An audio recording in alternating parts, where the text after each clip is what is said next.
Когда я делал свое видео по XCOM 7 Skies Unknown, текст по которой я писал очень долго, я упустил одну важную деталь. Как оказалось позже, у игры было дополнение с 3 новыми миссиями, которые при ближайшем рассмотрении оказались достойны того, чтобы о них рассказать.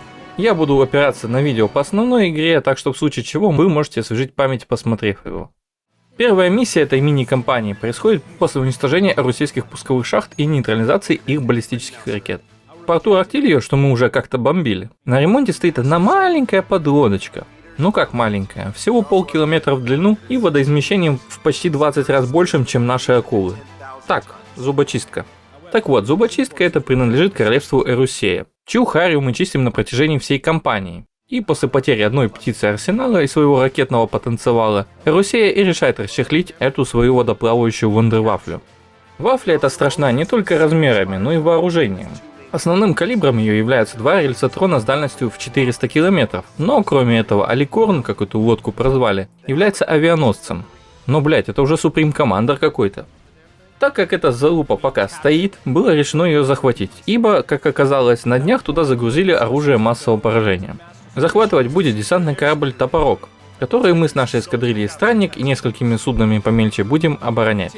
Но даже с такими данными атака оказывается куда сложнее, чем может показаться.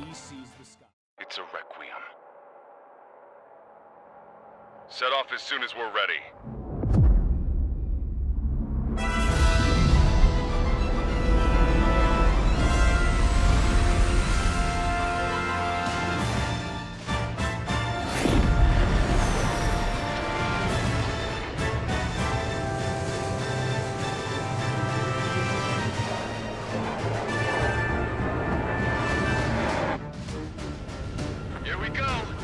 Вот мы и видим перед собой Аликорна, но кроме него мы видим и ёбаную гору вражин.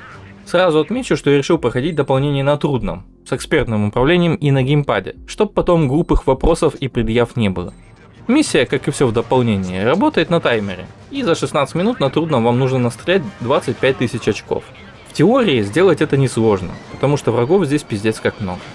Тут больше проблема выжить и не расстрелять весь боезапас, ибо даже фантастических 140-160 ракет может не хватить при таких-то условиях. Миссия многоступенчатая, но первоочередной задачей всегда будет защита топорка, ибо если его утопят, миссия будет провалена. Сказать, что задача легкая, напиздеть, и даже не малость. В самом начале боя спавнится несколько групп врагов, в основном эскадрильями в одинаковых самолетах. В наличии у нас группа F-18, группа Су-57, будут и F-35 и F-22. Часть врагов будут атаковать прямо корабли, так что нам придется постоянно бегать от угла к углу и чистить этих додиков вилкой. Как, например, группу из 8 фантомов, российских ветеранов. Сбить конкретно их проще, они медленные, но урон нанести могут, если их прошляпить. Это будет касаться и прилетевших позже Хэрриеров. Сложнее будет файтить против 57-х и 22-х, потому что эти требуют не 2 стандартных ракет, а 3. И так как у вас до перезарядки 2 выстрела, то придется ждать и крутиться. Станет немного проще, когда в бой вступит подкрепление из 2 энчантеров, колдунов ебучих. Эти самолеты вооружены добавленной в дополнение установкой радиоэлектронных помех. Ваши союзные колдуны вокруг себя ускоряют перезарядку, наведение, скорость, маневренность и урон ракет. Урон возрастает серьезно, и на обычные самолеты в зоне действия нужно будет тратить по 1 ракете, а на топовые 2. Разница, поверьте, существенная, особенно вкупе с тем, что ракета почти всегда попадает в цель. Чего нельзя сказать про обычные условия.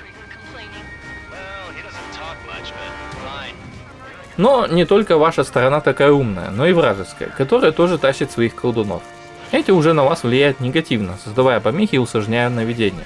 Урон ваш не падает, или я не заметил, но даже так приятного мало, поэтому они должны быть вашей первоочередной целью. Собственно, за вашими колдунами тоже гоняются, в основном YF-23 и F-15. И если вы не хотите проебать преимущество, то гонять супостатов строго рекомендуется. Предпоследней волной атаки на топорка становится Су-34, которые залетают под прикрытием колдуна, и это довольно гнусная пачка. 34-е довольно толстые, и на них уходят по 3 ракеты, что усугубляется помехами с колдуна. Но проблема не только в этом, а в том, что времени на разборки с ними у вас мало, потому что буквально через пару минут появляются они.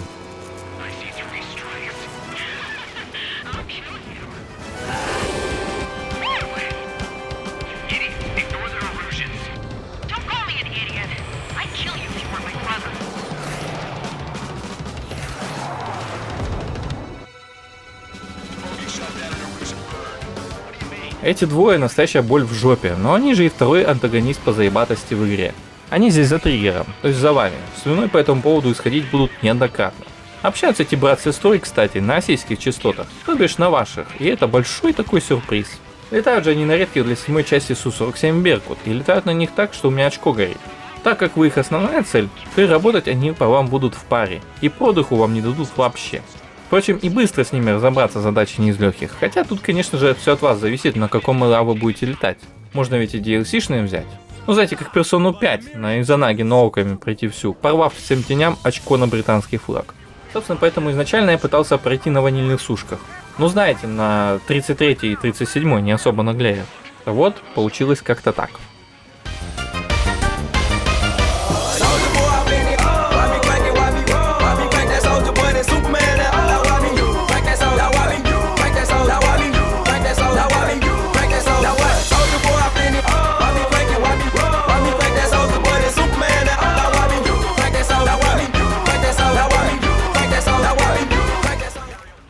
Вообще проблема в том, что в отличие от вас, близнецы летают парой и по уму. И пока вы гоняетесь за одним, второй гоняется за вами. Прикол еще и в том, что они постоянно создают ложные цели для наведения рядом с собой, а с себя его сбрасывают. Соответственно, стрелять по ним ракетами залпового типа, которые выплевывают за раз по 4, 6 или 8 ракет, на халяву кормить военно-промышленный комплекс. Вам их тупо не хватит с таким расходом, значит воюем исключительно стандартными со всеми вытекающими. Сброс наведения происходит за секунду, поэтому нужно стрелять сразу после фиксации, иначе пойдете на новый круг. И в этот момент вас будет пытаться сбить то, что вас преследует. Стреляют они как вы, ракет не жалеют, так что один запуск может оказаться смертельным. Значит, тактика следующая. Садимся на хвост, гоняемся на небольших скоростях, около 600-800, стреляем, находясь строго сзади, либо строго спереди, такое редко бывает. Либо можно, как я на стриме, просто сбить одного из клоунов на подлете лазерами. Ибо нехуй.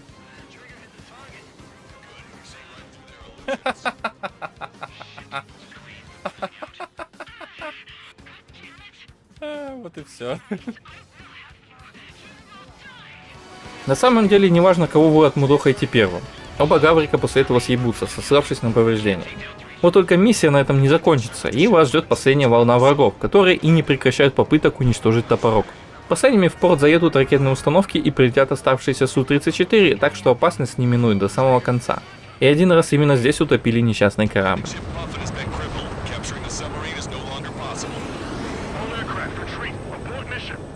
У этой миссии, кстати, чекпоинтов за эти 16 минут ёбаного хардкора не будет ни одного.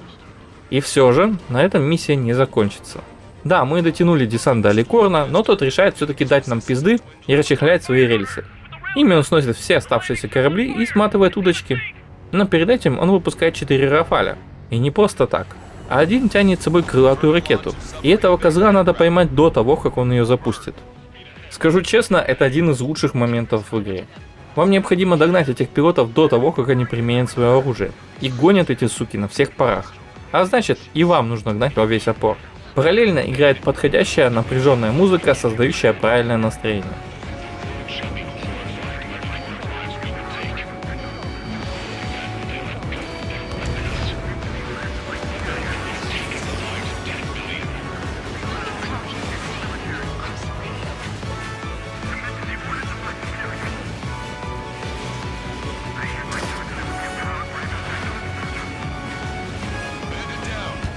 Они хоть и летят по одному маршруту, укусить их можно.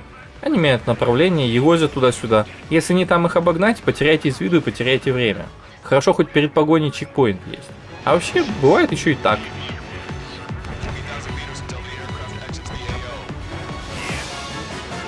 Как я их тут так быстро уделал, не знаю. Наверное, сбил того, что бомбу тащил. И хоть мы остановили планы Тороса здесь, но Аликорн смылся, и ловить его придется в другом месте. Для понимания же его будущих действий, аналитик из осейской разведки, Дэвид Норт, что изначально брифинговал нас насчет лодки, рассказывает кое-чего о ее капитане. Матиас Торрес – ветеран континентальной войны, командовавший тогда линкором Танагра. И хоть тогда корабль был потоплен, но Торрес смог спасти множество жизней, за что был награжден. Он в целом стал известен как специалист по выживаемости кораблей, что и дало ему возможность стать капитаном Аликорна. Лодка же изначально была построена Юктабанией, но после одной из войн продана частникам из компании General Resource. Ими она была переоборудована и прокачана, так что практически все ее нынешние военные способности идут именно оттуда. Затем в 2012-м Джар продали лодку Королевства Россия, которые начали ее испытания в 2016 году. Однако во время первого же испытательного плавания с Торосом Аликорн затонул, застряв на дне при 15-градусном наклоне. Там моряки просидели 698 дней, что сами можете представить, ебануться какая цифра. Талант Тороса к командованию и выживаемости смогли спасти жизнь 330 моряков из 358. Как бы то ни было, но это заключение повлияло на всю команду и, как мы увидим, сильнее всего на Тороса. Видать, поэтому во время начала войны за маяк русейцы, ремонтировавшие лодку, и не собирались ее использовать, пока на фронте не стал наступать полный пиздец. Согласно контакту нашего выскочки генерала, Аликорн собирается соединиться с остатками российского флота для защиты Фарбанти, их столицы. Произойдет это в Анкархед-Бэй, где позже мы будем защищать российского перебежчика. В этот раз, правда, хулиганить будем средь бела дня. Вторая миссия мини-кампании немного более прямолинейная, и здесь вам нужно за 15 минут настрелять вражин на 40 тысяч очков. Цифра абсолютно ёбнутая, и без бомб или крылатых ракет здесь банально нечего делать. Я пытался зайти с двух ног на ракетах, но вам тупо не хватит времени, ибо целей много и они откусываются. Во второй раз я обвешался крылатыми ракетами и ими пошел куда веселее.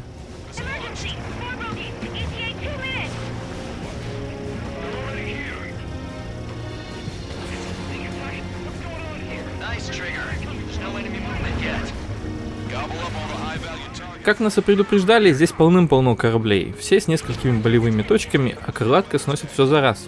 Стандартные же ракеты можно оставить для вертолетов и дронов, которые запускаются здесь же, с контейнеров.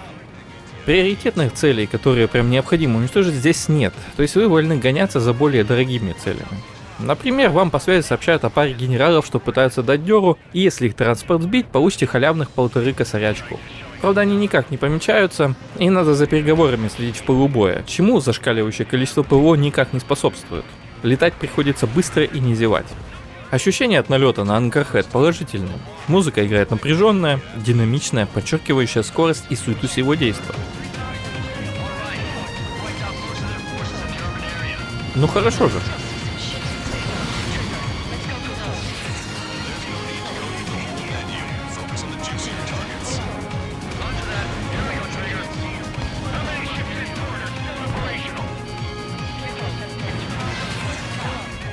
Вопрос только в том, что самого Аликорна в бою нет, но он дает о себе знать. Нам сообщают о летящих сюда снарядах, и происходит хороший такой взрыв. После происходит еще один, и оказывается, что Аликорн хуярит по нам навесом издалека за пределами поля боя. Вот те бабка Юрий в день. Позже появляются дроны, обозначенные как SL-UAV или слейвы, специальные дроны, запускаемые из-под лодки прямо под водой. И вот эти дроны и будут наводчиками, и наводиться будут только на вас, вплоть до самого конца миссии. Ну спасибо, блять. Когда время миссии истекает, появляются наши новые знакомые.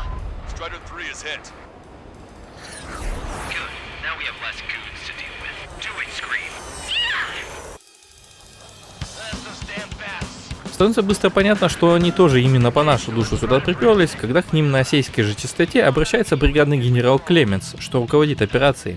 Он приказывает им уйти отсюда, но они посылают его в пипку и гоняются за триггером. Бой, разумеется, отличается от первого. Они больше не создают ложные цели, но становятся немного подвижнее, а цель это не в вас, при том, что рядом гуляет граф. Все осложняется дронами с Аликорна и его постоянными попытками хуйнуть игрока своей артиллерией. Дамажит она больно, а права на ошибку практически нет, потому что и близнецы швыряются ракетами только в путь. Пару раз опростоволосившись, я начал выцеливать слейвов, как только они появлялись, чтобы избежать удара по площади, а потом переключался на одного из мимиков. Как я и сказал, они оба гоняются за вами, поэтому подцепить их сложно. Но тут граф предлагает хитрый план – сагрить на себя одного из них.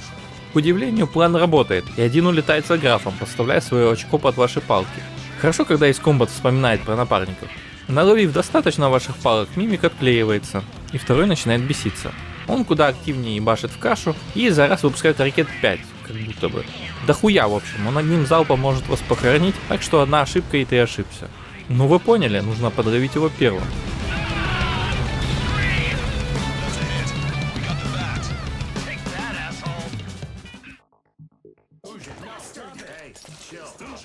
На брифинге после Хусянь дает в табло Клеменсу, и после его выебонов оказывается, что чертила этот брал инфу по поводу Аликорна, у бывшего моряка с этого самого Аликорна.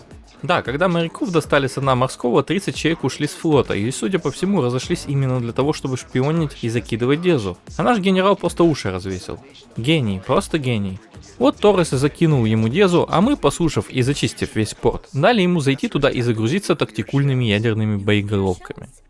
Так и мало того, он заказал наемникам, как раз нашим близнецам, Триггера, считав, что он опасен. Да, он попытался отозвать заказ после того, как Триггер показал себя перед осейским командованием, но близнецы отказываться от цели не стали. Кстати, наемники работали на корпорацию General Resource, которая в будущем еще проявит себя. В общем, уносят генерала Лас-Вегасе как предателя для целебного набутыливания. И все же, какова цель Торреса? Все достаточно сложно. Логично было бы предположить, что хуйнет боеприпасом по одной из осейских военных баз. Но нет. Его цель величественна и изящна. Он хочет убить 1 миллион, чтобы спасти 10. Для этого он хочет выстрелить ядерным боеприпасом с помощью основного орудия Аликорна, бьющего на расстоянии в 3000 километров, по столице Осеи Авреду. Там как раз будут проходить празднования и парады в честь окончания континентальной войны, и народу в столице будет более чем. Такая кровавая жертва, по задумке Торреса, должна остановить войну между Осеей и Иерусеей прямо здесь и сейчас. Но просто-таки горделивая поза больного шизофрении. Так вот, нам предстоит ловить этого фанатика майками. Аликорн внезапно, подлодка, так что поймать ее будет непросто. Для этого нас отправляют туда, где лодка будет идти на небольшой глубине. Там самолеты будут разбрасывать буйки, которые и будут вычислять местоположение Аликорна, и когда оно будет известно, наши союзники бахнут по нему противоподлодочными ракетами. Самолеты эти надо защищать, ибо Аликорн периодически будет запускать пилотов по их душу. И что сказать, задача не из простых. Их 4, они летят по 4 линиям на расстоянии друг от друга, а защищать по большей части нужно вам. При этом напор не будет снижаться, пока они не прекратят сбрасывать буи, а значит придется попотеть. В итоге я потерял 2 самолета прежде, чем они закончили. После установки буйков они начинают передавать приблизительное местоположение Аликорна, а нам предстоит вычислить точное. Для этого мы должны на низкой скорости и низкой высоте лететь над местом, и установленный у нас магнитометр будет показывать направление и расстояние до цели. Чем больше волна, тем ближе. С первого раза, правда, выцепить Аликорн не получается. Он выкидывает буи глушилки и убегает. И пока вы их не уничтожите, хуй вы его поймаете. Времени остается мало, мы летим в другую точку, только теперь уже нам на хвост садятся эти дроны, и сканировать придется, претерпевая грязные домогательства. Все же нам удается вычислить местоположение подлодки, и наши корабли выпускают свои ракеты.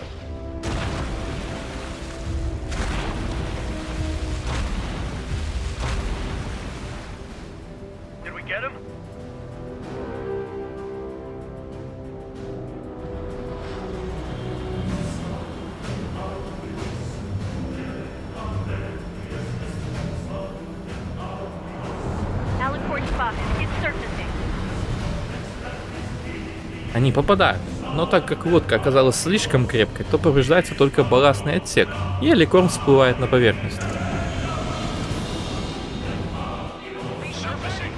Кораблям, конечно же, пизда, а добивать эту 500-метровую махину придется нам.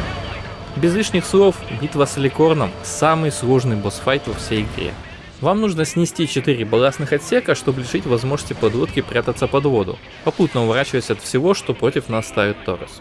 Итак, нас ждет ракетное ПВО в виде Сэмов, Заки и 2 рельсотрона, регулярно пытающиеся нас сбить. Приятного мало. До кучи он постоянно выкидывает слейвов и уходит под воду и перемещается, при этом отправляя в бой еще и Рафали. Но даже это еще не все.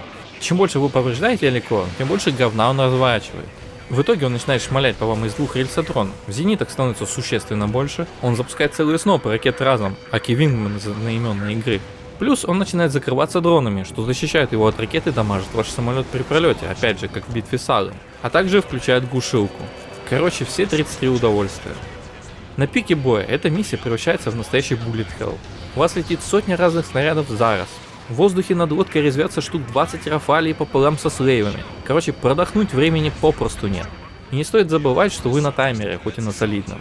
Этим достигается запредельная для игры динамика, где времени зависать попросту не будет. Надо все сделать максимально быстро и качественно, иначе вас тупо собьют. Однако это именно и круто. Самый настоящий экшен.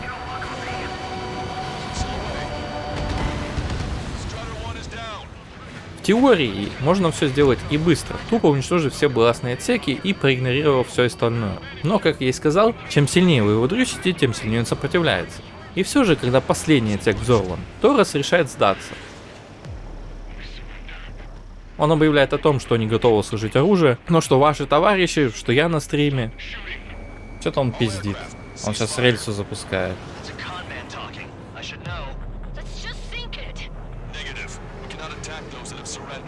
Че, идиоты? У него ядерная боеголовка. Че, идиоты? Быстро посекаем, что Мудин пытается на вас наебать, наебунькать.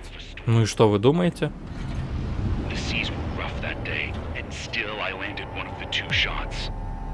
Here's a question. Was your plan elegant? The answer is yes. At least until 3 strikes ruined it. What do you know of beauty? I have no intention to surrender. Он разворачивает основное 70-метровое орудие и готовится выстрелить по вреду. Нам здесь дается буквально нихуя времени, чтобы сломать орудие, и нужно палить чуть ли не сразу. Хоть мы и попадаем по пушке, а Ликорн все же успевает выстрелить. Да, он промахивается, но, как мы помним, Торрес охуенный артиллерист и собирается заполнить задние цистерны, чтобы наклонить лодку для точного выстрела точно в цель. Примеряться он будет 2 минуты, после чего столица Осеи можно будет сказать «до свидания». Выстрел.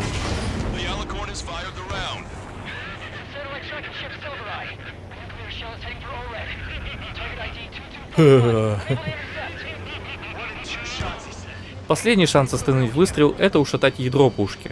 Как и прежде, попасть в него можно только под определенным углом, только в ебло, в то время как лодка продолжит по вам настреливать и будет идти на всех парах.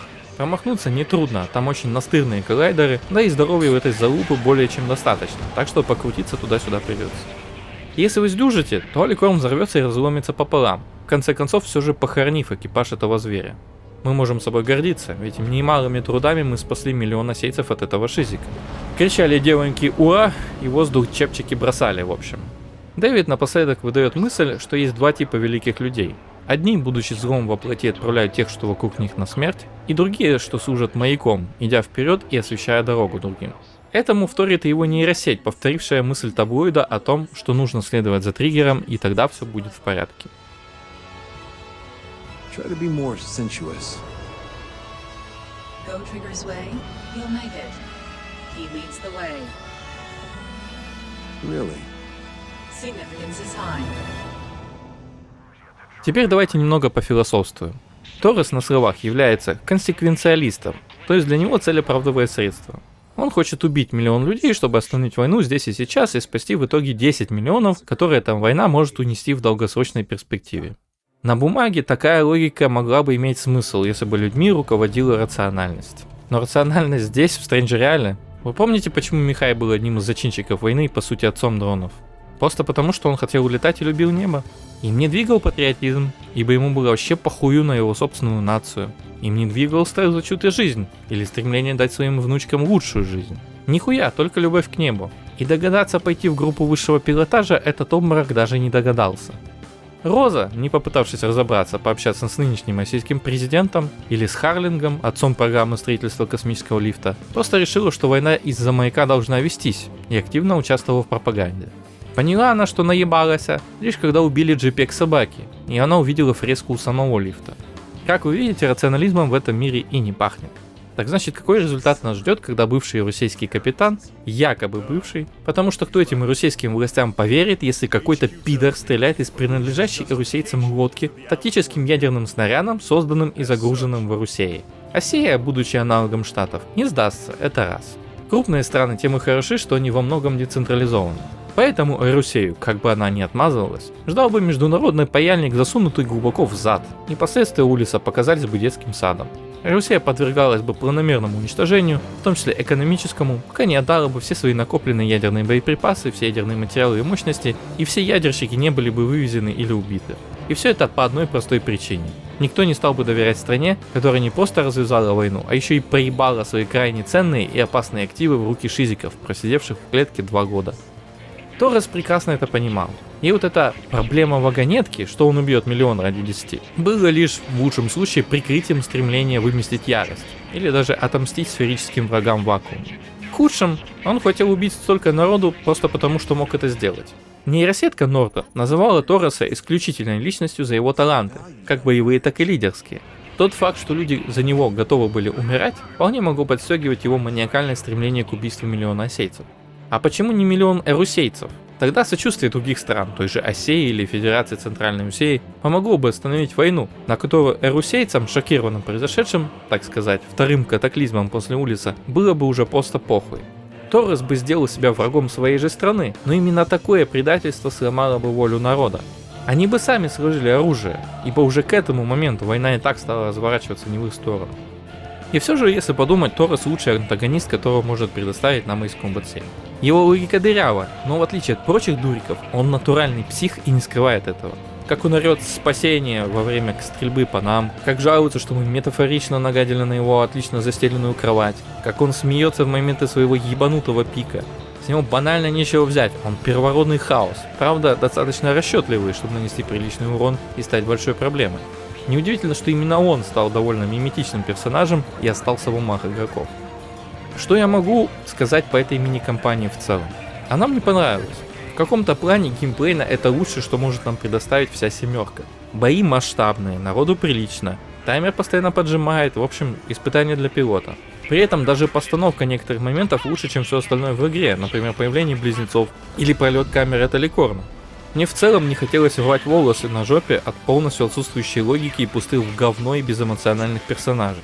Даже появление Алекс как ИИ ставит всю заварушку с дронами под вопрос, потому что, блять, нельзя реально было дать голос дронам, довести сюжет с будущим войны до логичного предела с шизанутыми нейросетями на прототипах. В общем, создавалось такое ощущение, что в DLC они доводили до ума игру в целом, или использовали откинутые в процессе разработки здравые, но не реализованные по каким-то причинам идеи. Хочется верить, что восьмерка станет сиквелом, логично продолжающим развитие этого, в плане геймплея и постановки, и в плане масштабов приблизит игру к шестерке. Там война была настоящей.